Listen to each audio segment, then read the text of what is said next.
Welcome sa Dries TV. Kung interesado ka sa ganitong news, huwag kalimutang isubscribe ang ating YouTube channel. Maraming salamat! Welcome back again sa ating YouTube channel mga kakimpaw, and sa update natin ito, ang pag-uusapan natin ay tungkol sa mga importanteng kaganapan kina Kim and syempre kay Paula Avellino.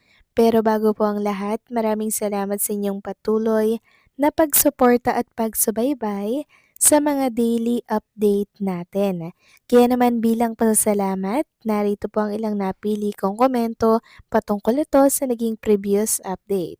Unang komento mula po ito kay Ginang Alice Mantak. Sabi niya, "Yes, Misters, parang gusto ko na talaga maniwala sa ring ni Pao na nasa kanyang daliri. Sana nga yung matagal-tagal nilang bakasyon ay may naganap ng kasalan sa kanilang dalawa.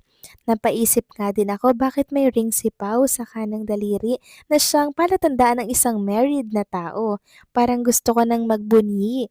Yehey, basta ako, nagbubunyi na." Maraming salamat sa komento, Ginang Alice Manta. Yes, sana nga po merong nangyaring kasalan sa ibang bansa, no? Dahil nakita ko lang din po yan ngayon, and pinagkakaguluhan din yan ngayon sa mundo ng social media. Dahil sabi nga nila, meron na pong singsing si Paula Avellino at suot-suot na. Kaya marami pong naniniwala na kasal na si Kim and syempre si Paula Avellino. Hindi naman daw magsusuot si Paula ng ganyan kung hindi siya nakatali kay Chinita Princess. O di ba mga kakimpaw, ang sarap lang isipin na kasal na si Kim and Paula Avellino, di ba? Kasi ang batayan po ng marami yung wedding ring na suot-suot ni Paula Avellino. Tayo naman po nagre-react lang tayo sa mga nakikita natin, 'di ba? Suot ni Paolo yung ring. So ano ibig sabihin nun? Mga kakimpaw, 'di ba? So hindi naman po magsusuot ang isang lalaki kung hindi pa po siya kasal, hindi po ba? Ngayon, since lumabas po mga kakimpaw yung ring na yan ni Paula Avellino, ang inaantay na lamang po ng lahat ay ang kumpirmasyon tungkol dito. So ihanda na ang lechon mga kakimpaw dahil for sure magpa-party-party ang mga Kimpaw fans. So maraming salamat sa komento, Ginang Alice Mantak. God bless po and mabuhay kayo. At ang pangalawang komento naman mula po kay Daisy Mavini. Sabi niya, "Good evening, Ders. Always ako nakikinig nanonood sa vlog mo. Nako, maraming salamat po. Ders, forever Kim po kami ng family ko sa Las Piñas and Batangas. Wow, taga Batangas po pala kayo. San po kayo sa Batangas?" Sabi pa niya, "Ders, sana mag-move na tayong lahat sa mga news ng hula-hula kasi pag pinag-uusapan, hindi matatapos ang usap-usapan at paulit-ulit ang mga sinasabi sa hula." Yes po, ayoko nang marinig yung hula na yan mga kakimpaw ha. Huwag na kayong magko-comment ng tungkol sa hula kasi sumisikat lamang po yung si RB mga kakimpaw, no? Hindi naman siya dapat pasikatin pa dahil sa mga pinagsasabi niya laban kay Chinita Princess. Sabi pa niya dito, "Kaya sana Ders, wag na lang laging i-mention sa mga vlog yung mga yan." Yes po, sabi pa niya, yung mga positive updates na lang sana at yung mga tao na update ang dapat. Totoo na update ang dapat binabalita. Only si God Jesus Christ lang ang nakakaalam ng buhay natin dito sa lupa. Thank you. So maraming salamat sa komento. Ginang Daisy Mabini. Yes, tama po kayo dyan. Dapat yung positive update lamang po ang ating pinupulot. Diba? Huwag tayo mag-focus sa mga negativity kasi sobrang nakaka-stress lang po yan mga kakimpaw. And syempre, tungkol naman sa mga totoong balita, tayo naman ay nagre-react lamang po mga kakimpaw sa mga napapansin at nakikita natin sa mundo ng social media. Kaya sineshare natin ito mga kakimpaw sa mga Kimpaw fans. So maraming salamat po sa komento, Ginang Daisy Mavini. God bless po sa inyo and shoutout po sa inyo dyan sa Las Piñas and syempre sa Batangas. So ito na nga, pag-usapan na natin mga kakimpaw ang mga topic po na nakalap natin sa gabing ito. So until now mga kakimpaw, ipinagkakaguluhan pa din itong video ni Paolo Avellino para po yan sa Wiltex Sinulog Festival.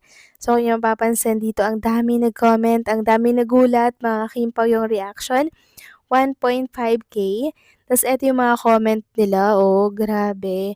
Sobrang ang daming natutuwa, merong hindi makapaniwala na bakit daw suot ni Paolo Avellino yung wedding ring. So ibig sabihin, yung announcement na lang yung dapat nating abangan. Yan ba yung malaking pasabog mga kimpaw ngayong 2026? Well, antabayan na natin yan mga kakimpaw. Samantalang next topic naman tayo, binahagi po ni Carlos Miguel ang panibagong edit picture niya kay Paolo Avellino. So ito po mga kakimpaw, mas inayos at mas pinaganda niya po ang picture ni Paolo Avellino. Actually, video talaga to. Pero inayos po ni Carlos Miguel yung pag-edit. Kaya kung inyo mapapansin, sobrang bumongga yung kanyang picture dito at naging malinaw. Samantalang nagpaiyak naman si Chinita Princess sa kanyang panibagong post mga kakimpaw para po sa kanyang minamahal. Minamahal na kapatid na bunso. Walang iba kundi po si JP.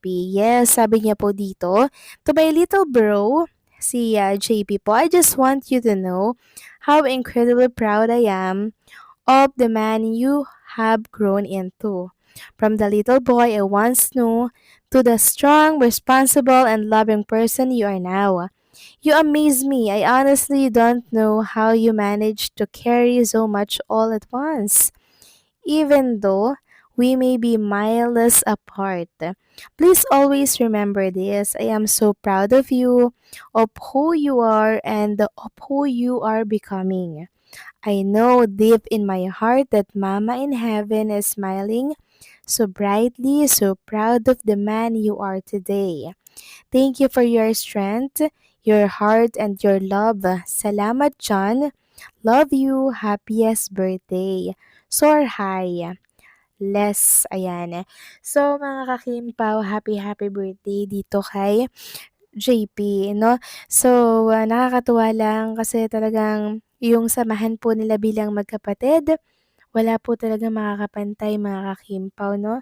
Talagang proud na proud si Chinita Princess dahil ngayon nakikita natin, 'di ba? Talagang nagbunga yung pagpagod, pagsusumikap ni Kim sa showbiz industry dahil napatapos niya po lahat ng kanyang mga kapatid. And ngayon, isang JP na responsable, kaya I'm sure nakangiti lang habang pinapanood ang mga kapatid ni Kim, maging si Kim ng kanyang mama, 'no. Nagmamasid lang siya dahil alam niya po na very successful na ng kanyang mga anak dito sa lupa.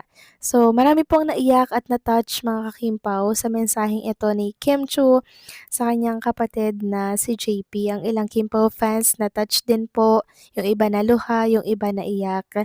Kasi si Kim and si JP po talaga mga kakimpaw, sobrang ganda ng samahan nilang dalawa. Na talagang, alam niyo yun mga kakimpaw, kapatid, best friend na pinagsasabihan niya rin po ng mga secrets niya, mga problems niya, 'di ba? So nakakatuwa yung samahan nilang dalawa. Hindi lahat ng magkapatid ganito po yung samahan mga kakimpaw, kaya nakakainggit naman si Kim at si JP. Kaya si JP po all out support din sa kung ano po yung gusto ni Kim Chu and syempre kung sino yung mahal ni Chinita Princess. Kung ano po yung makakapagpasaya kay Kim sa atin niya, doon din syempre si JP. At alam ko, alam niya kung anong meron kay Kim and Paulo. So kayo ba mga kakimpaw, anong say nyo sa mensahe ni Kim kay JP? Please comment down below and syempre, don't forget to like, share, comment, and subscribe.